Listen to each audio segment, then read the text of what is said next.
Et c'est bon, c'est uploadé. Bon bah, y a plus qu'à attendre les vues.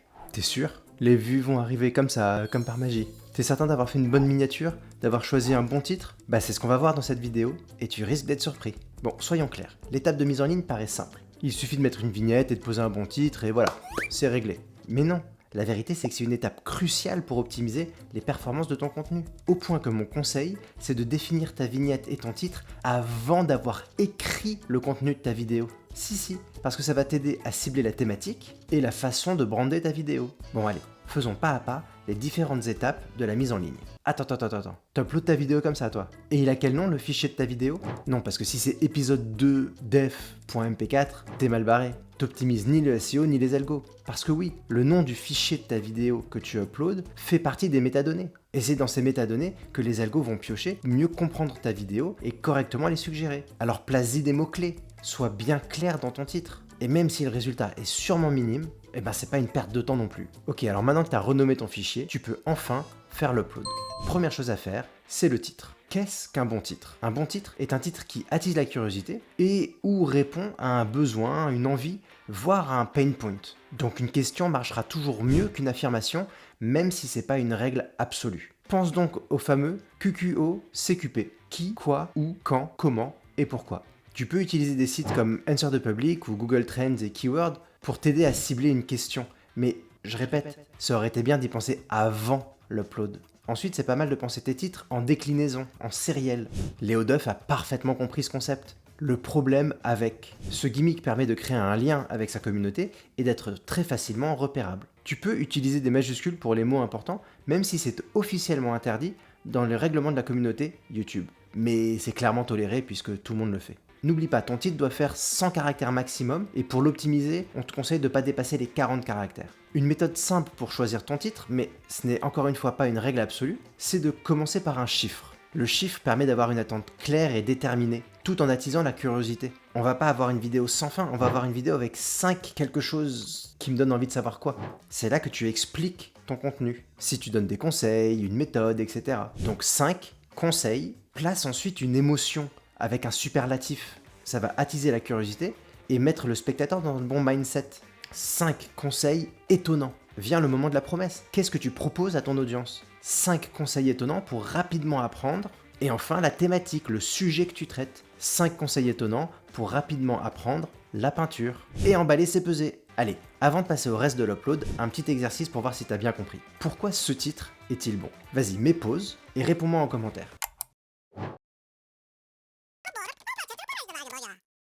Premièrement, il commence par un chiffre. Il fait une liste. On sait à quoi s'attendre et il attise notre curiosité. Il utilise la négativité. On sait qu'on va apprendre à ne pas refaire une erreur. On va donc gagner du temps. Mais attention, il n'est pas négatif. Il utilise la négativité, c'est différent. Ensuite vient sa promesse, qui attise la curiosité, qui crée une ouverture. Et bien sûr, il est dédié à une audience spécifique, extrêmement ciblée. Allez, un deuxième pour la route. Ici, on est dans le summum de la curiosité. Qu'est-ce qui va se passer? Est-ce qu'on va obtenir le même corps que ce beau gosse? Ses conseils et sa promesse promettent d'être clairs. Ça donne du sens. On sait à quoi s'attendre. On sait qu'on va apprendre quelque chose. Et il nous donne une durée, ce qui rend les choses plus tangibles. On va pas y consacrer des heures. On sait qu'en 30 minutes par jour, on va avoir ses abdos de rêve.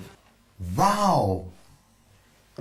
Pour info, ces deux exemples viennent de la newsletter Creator Hook, que je vous invite fortement à aller regarder. Toutes les semaines, tu vas pouvoir comprendre pourquoi les titres et les vignettes fonctionnent ou pas. Bon, par contre, faut parler anglais. Passons maintenant à la description. Une description, c'est 5000 caractères. Ça laisse de la marge, non? Mais attention, seulement les 157 premiers caractères, oui, c'est précis, seront visibles avant de cliquer sur le plus. Ça veut dire que sur ces 157 premiers caractères, il faut que tu donnes une info claire au viewer sur ce qu'il va pouvoir voir. Il faut que tu insères des mots-clés spécifiques pour que les algos comprennent bien ta vidéo. Et si en plus tu peux faire un teasing pour donner envie de dérouler la suite de la description et même placer un petit abonnez-vous, tu es le roi ou la reine du monde. À toi le taux de clic performant. Le but de la description, c'est de donner un maximum d'infos à... Non, pas à l'audience, à YouTube, aux algos. Et oui, place tous les mots-clés que tu peux dans ta description qui vont aider les algos à mieux comprendre ta vidéo et à cibler une audience, à qui suggérer ce contenu, et aussi à avoir des mots-clés pour la recherche, pour le SEO. Lâche-toi, Tu peux répéter ces mots-clés 2-3 fois dans la description, mais attention, pas plus, tu risques d'être flagué et d'être considéré comme du spam. C'est pourquoi ces mots-clés doivent être insérés dans des vraies phrases, et pas juste lâchés comme ça. Au passage, ça va aussi satisfaire l'être humain qui est en train de lire ta description.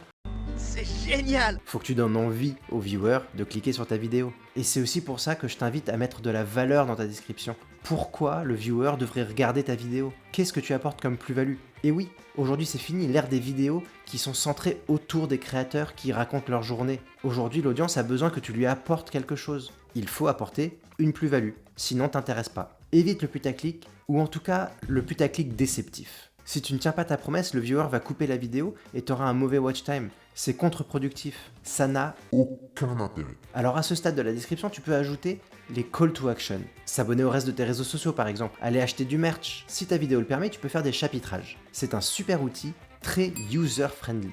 Et ça maximise ton watch time. Bah oui, au lieu de couper ta vidéo quand elle m'intéresse pas, je saute au chapitre suivant qui m'intéresse. Et je ne coupe pas ta vidéo. Et je participe au watch time. Du coup, c'est très algo-friendly aussi. Bon, et bien sûr, pour tout ça, t'as enregistré une description type. T'as plus qu'à faire des phrases avec tes mots-clés. Bien sûr, toutes les infos sur ta chaîne et tes réseaux sociaux sont déjà là. Tu vas pas trop taper ça à chaque fois. Nous voici maintenant au clou du spectacle. La vignette. Ou enfin, la miniature. Enfin, le thumb. Tu l'appelles comment toi? Dis-moi en commentaire. La vignette a 3 buts extrêmement précis. Attirer l'attention. Des centaines de milliers au moins de vidéos sont publiées chaque jour. Tu dois donc te démarquer pour exister. Tiens d'ailleurs, t'as vu notre vidéo sur comment gagner en visibilité sur YouTube? Elle est là ou en description. Allez, clique, on est bien. Pour ta vignette, il faut que tu trouves ton money shot. Une image simple qui capture tout ton concept et promesses et qui va te faire ressortir de l'amas de vidéos suggérées quotidiennement. Il faut qu'on te voie. Pourquoi tu crois que la flèche rouge a cartonné? Ça attire l'œil, ça dirige la direction et ça attise la curiosité. Et oui, le viewer ne va cliquer sur ta vidéo que s'il est curieux. Il faut que tu lui donnes envie de cliquer pour savoir ce qui va se passer, pour savoir ce que tu as à lui apprendre. Mais il va aussi cliquer si tu as installé une confiance. Il faut que tes vignettes soient reconnaissables. Il faut qu'en un clin d'œil, ton viewer sache que c'est ta vidéo. Pour ça, tu peux utiliser une charte graphique très claire. Tu peux mettre ton visage sur les vidéos. Ça permet en un clin d'œil de savoir que c'est toi. Le but, c'est d'avoir une certaine homogénéité entre toutes tes vignettes. Mais attention, on ne veut pas donner l'impression qu'on a déjà vu ce contenu. Quand tu conçois ta vignette, pense-la dans son futur emplacement. La page d'accueil, le fil d'abonnement, les suggestions, le mobile, les résultats de recherche. Utilise thumbsup.tv, ça va te permettre de visualiser tout ça. Ça va devenir ton meilleur ami. Si tu veux écrire une accroche sur ta vignette, mais c'est pas obligatoire, évite d'écrire plus de 3 mots. Rappelle-toi, t'as quelques secondes pour attirer l'attention et plus de 3 mots va rendre le tout fouillis. On va avoir du mal à comprendre. Du coup, on zappe. Et pareil, je te recommande de ne pas utiliser plus de 3 visages. Un visage, 2, pas plus. Et enfin, ton titre et ta vignette ne doivent pas forcément dire ni raconter la même chose. Ils doivent se compléter, se répondre. La vignette attire et éveille suffisamment la curiosité qu'on ait envie d'en savoir plus. Le titre doit donc venir confirmer sa curiosité et en rajouter. Et c'est alors que le viewer décide de cliquer sur ta vidéo. Bravo, v'là le taux de clic. C'est génial! Tiens, comme il n'y a rien de mieux que d'apprendre par l'exemple, reprenons l'étude de Jay Alto sur les vignettes de MrBeast. Jay Alto a donc étudié une 50aine de miniatures du King. Et c'est comme ça qu'il s'est aperçu du subterfuge. Elles se répètent toutes. Voyons comment MrBeast nous amène à cliquer sur ces vidéos. La main tendue vers nous semble nous appeler à l'aide et nous invite à être acteurs de la vidéo. On entre en immersion et on laisse la passivité à l'entrée. Les bras tendus pour nous accueillir dans son univers, mais qu'il masque derrière lui. Ça paraît ouf ce qu'il y a derrière. J'ai envie de voir, mais pousse-toi donc.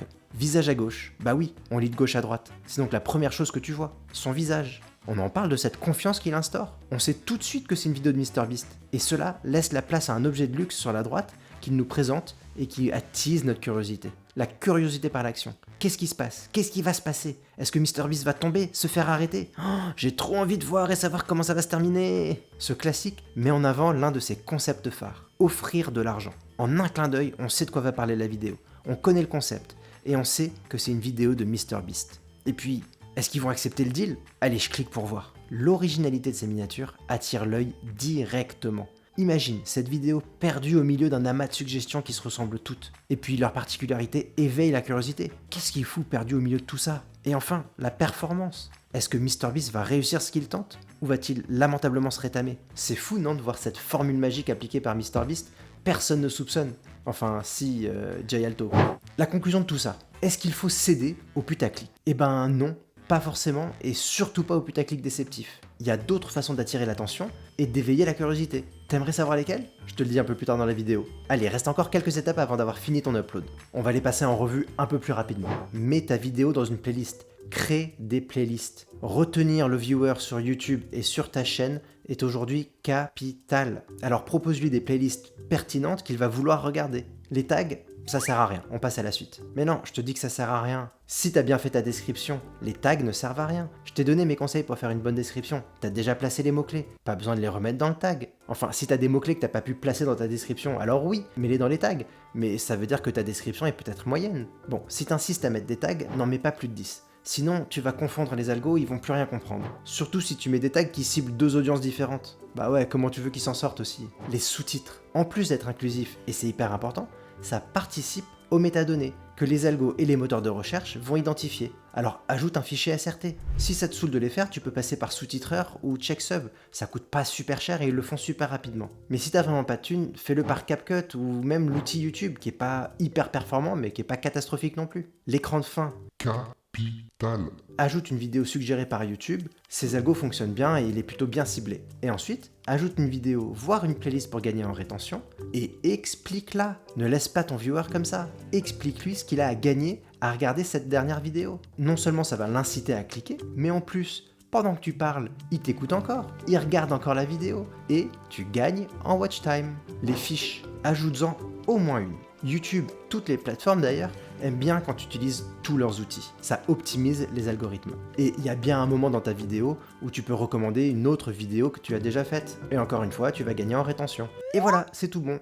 Ta vidéo est en ligne. T'as plus qu'à répondre aux commentaires et à analyser les analytics.